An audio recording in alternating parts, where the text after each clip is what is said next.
Y finalmente, para ver este aspecto de planeación, control y evaluación, veamos el tema de la evaluación de un proyecto de investigación científica, ¿no? Que no es simplemente, bueno, ya lo vimos en el caso de una sustentación de una tesis doctoral, es otro tipo de evaluación, ¿no? Pero cuando se trata de un proyecto bien individual o bien de grupo, hay que tener en cuenta determinados criterios para la evaluación. Primero, hay criterios muy razonables o prejuicios casi, ¿no?, sobre que las evaluaciones, se teme a las evaluaciones, ¿no?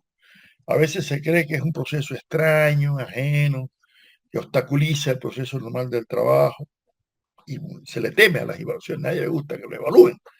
Sí, pero es que hace falta la evaluación. Y en un final, el investigador debe sentirse satisfecho si lo evalúan y el resultado, pues, es satisfactorio. O le hacen sugerencias para mejorar, ¿no? Eso, ¿no? Y eso ocurre realmente cuando uno ve que a otros colegas que se evalúan y mejoran el resultado de su investigación, ¿no?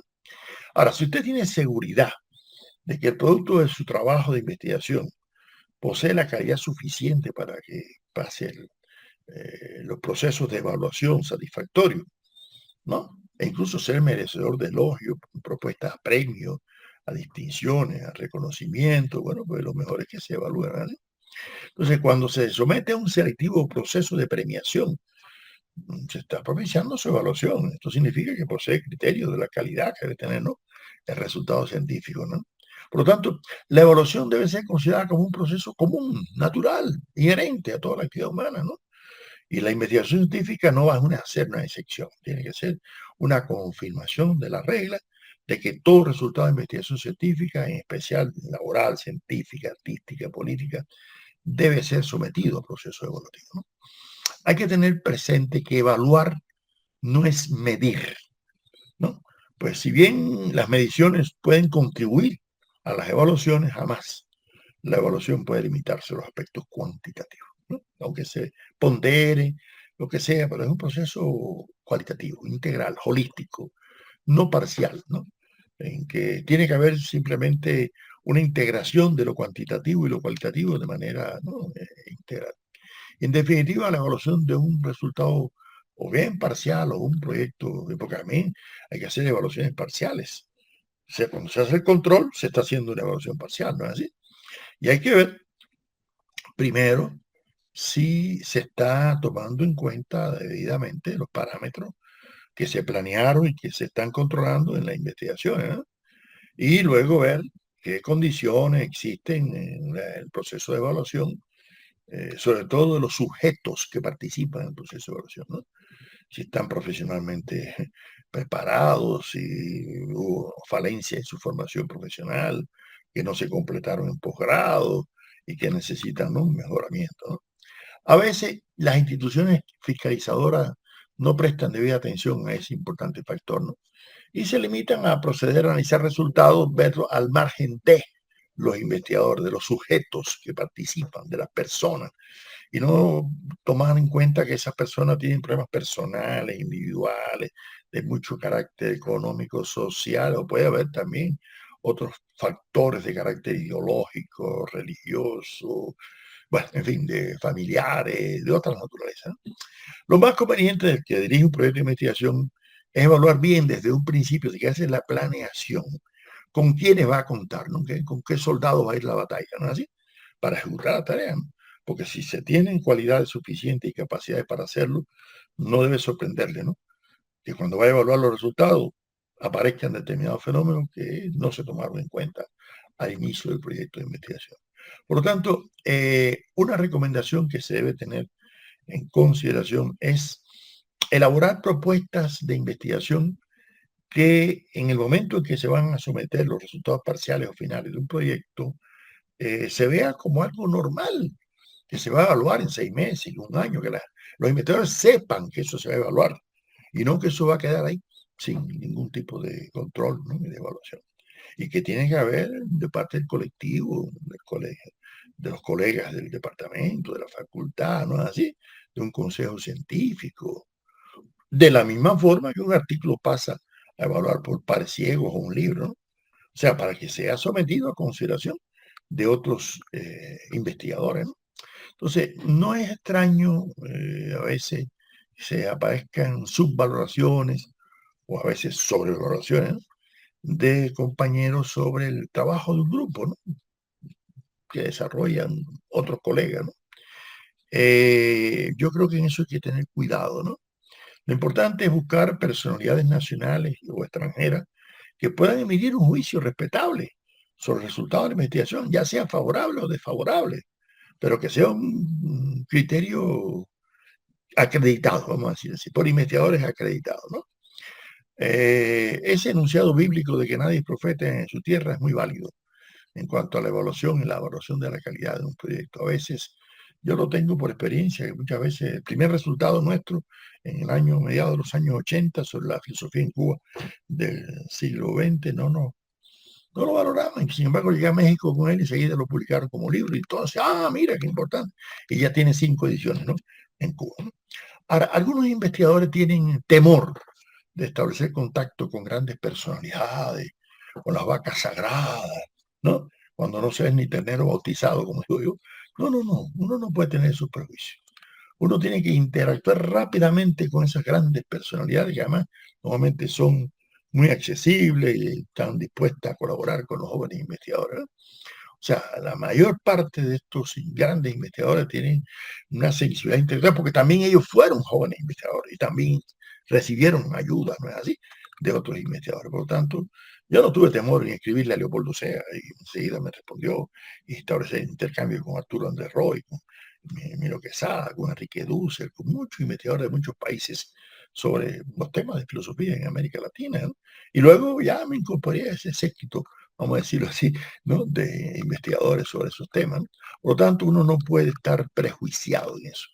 Ahora, voy a indicar también, como lo hice en los 2 anteriores videos, pero en este caso sobre la evaluación final ya de un proyecto de investigación.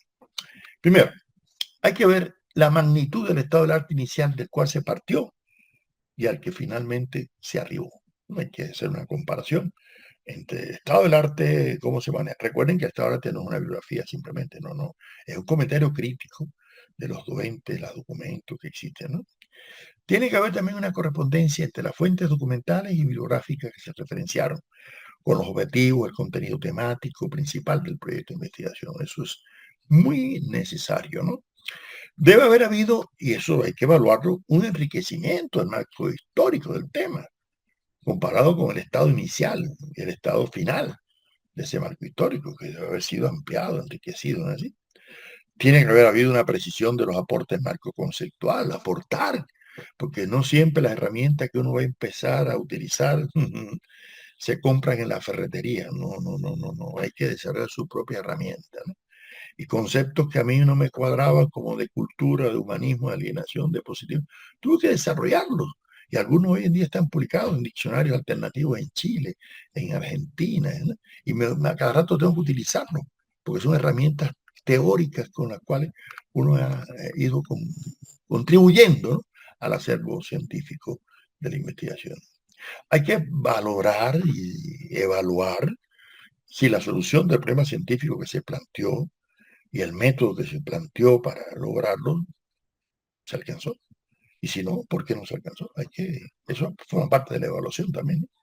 Y la validación de la hipótesis principal o las hipótesis secundarias. Y con mucha honestidad decir, esto se pudo validar, esto no. ¿Por qué no? Bueno, por esto. Faltaron fuentes, faltó financiamiento, faltó bibliografía, faltó insumos, lo que sea. Pero si se logró, hay que decirlo en qué medida se logró. Eso forma parte de la evaluación, ¿no? Hay que ver el manejo y el enriquecimiento de las variables en correspondencia con el objeto de la investigación, ¿no? Si fueron suficientes las variables cuantitativas, o hubo que ampliarlas, hubo que enriquecerlas, ¿no? Hay que valorar también los aportes críticos a los presupuestos teóricos, epistemológicos, metodológicos del área disciplinar o transdisciplinar de la investigación, porque tal vez no sean muy enriquecedores los que existen en la literatura y hay que sugerir enriquecimientos teóricos sobre esos temas, ¿no? Sobre todo cuando aparecen nuevos temas que anteriormente no existían, ¿no? Hay que evaluar el grado de dominio de los conocimientos que se fueron adquiriendo, ¿no?, sobre el tema y sobre todo en los investigadores. ¿Qué habilidades y qué hábitos se desarrollaron en su formación, ¿no? Y cómo los trabajos de grado de maestría o las tesis doctorales que se desarrollaron vinculados al proyecto pudieron contribuir, ¿no? A enriquecer el resultado del grupo, del equipo, ¿no? De la línea, ¿no? Hay que evaluar el nivel de independencia y de creatividad logrado respecto a las tareas que se indicaron por el líder científico, por el director del proyecto, por el tutor de una tesis, ¿no? Cuando se trata de tesis doctoral, lo que sea, ¿no? O sea, el grado de autonomía intelectual de los investigadores, ¿no? Hay que evaluar la claridad y la precisión en el texto escrito, que posibilite una adecuada comprensión de los aportes, pero también de las limitaciones del resultado, ¿no? ¿Para qué? Para que lo lea pueda sacar una conclusión, ¿no? Hay que evaluar la adecuada elaboración de las propuestas aplicativas de los resultados investigativos alcanzados. Es decir, ¿dónde se van a aplicar? ¿Dónde? ¿Qué empresa? ¿Qué institución? ¿Qué universidad? ¿Qué hospital? ¿Qué barriada? ¿Qué región rural, urbana? Lo que sea, ¿no? Hay que evaluar las vías y los efectos de la vinculación de resultados con esa práctica social y quiénes pueden ser los sujetos encargados de introducirlos con responsabilidad social en la sociedad, ¿no? Y por tanto hay que ver también la responsabilidad y la disciplina personal que tuvieron cada uno de los investigadores en el cumplimiento. Y por eso, cuando se va a evaluar un proyecto, se está evaluando a los investigadores y se debe dar un criterio sobre si realmente se comportaron adecuadamente, ¿no?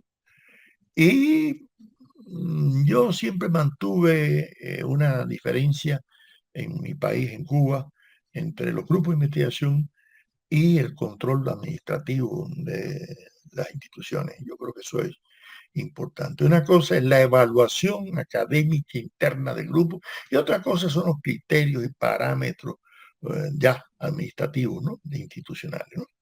Pero hay que ver también qué formas y proyectos de colaboración se establecieron con colegas para el logro de los objetivos, ¿sí? Como otras universidades nacionales, internacionales. ¿Qué gestiones se realizaron? ¿Qué resultados en cuanto a la visibilidad de la comunidad científica nacional e internacional? En cuanto al producto, ¿no? Que se pueda medir la cantidad de ponencias presentadas a eventos, ponencias que no sean quitancias, como se les llama, un aporte, ¿no? A eventos científicos, a revistas, a libros, a concursos, a procesos de premiación, a reconocimiento. Todo eso hay que tomarlo en cuenta, ¿no? Todo eso hay que tomarlo en consideración. En definitiva, un proyecto de evaluación, de investigación, al final debe ser evaluado adecuadamente, ¿no? Y el investigador no debe limitarse a tomar conciencia de sus primeros proyectos, que no es simplemente presentar algo original, novedoso, no, algo más importante es la autenticidad, que se corresponda con la demanda, con las exigencias, ¿no? De su país, de su región, de su institución, ¿no? Y por eso, finalmente, quiero decir, para ir terminando este ciclo sobre la dirección y la asesoría de los proyectos de investigación, que con esto termina ya mi libro, el núcleo central de cualquier proceso de planeación, control y evaluación de un proyecto radica en la solución que se le planteó a un problema, los métodos que se lograron para alcanzar ese objetivo, ¿no? Y además, tomar en cuenta que esos resultados pueden ser efímeros, pero los métodos empleados pueden trascender y tener una longevidad mayor, ¿no? Y por eso uno de los mayores parámetros que debe tener en cuenta el investigador que va a evaluar de manera colegiada, y lo mejor que se haga de grupo, no que se aísle el líder a evaluar, no, eso debe hacerse de manera consensuada. Es la precisión metodológica que se alcanzó en la formulación teórica de esos métodos para abrir nuevos caminos, ¿no? Y sobre todo, cuando esto es capaz, ¿no? Los investigadores de autocriticarse, de ver realmente hasta dónde llegaron, ¿no? Y qué les faltó, y cómo esto puede estimular nuevos proyectos, ¿no? Y de ver ahí cómo fueron surgiendo desde aquel proyecto nuevos líderes para nuevos proyectos. Yo siento la gran satisfacción que casi cuando me pensioné en la Universidad Central Marta Abreu de la Villa, ya se habían creado 3 grupos de investigación que se derivaron de aquel proyecto con nuevos líderes, con nuevos doctorantes que les dirigimos las tesis inicialmente y se convirtieron en investigadores de prestigio nacional e internacional. Por lo tanto, tanto la planeación como el control, como la evaluación del trabajo de la investigación debe plasmarse no solamente en libros, en patentes, en resultados que ya se hayan alcanzado, sino sobre todo en la formación de nuevos investigadores útiles a la cultura no solamente nacional, sino universal.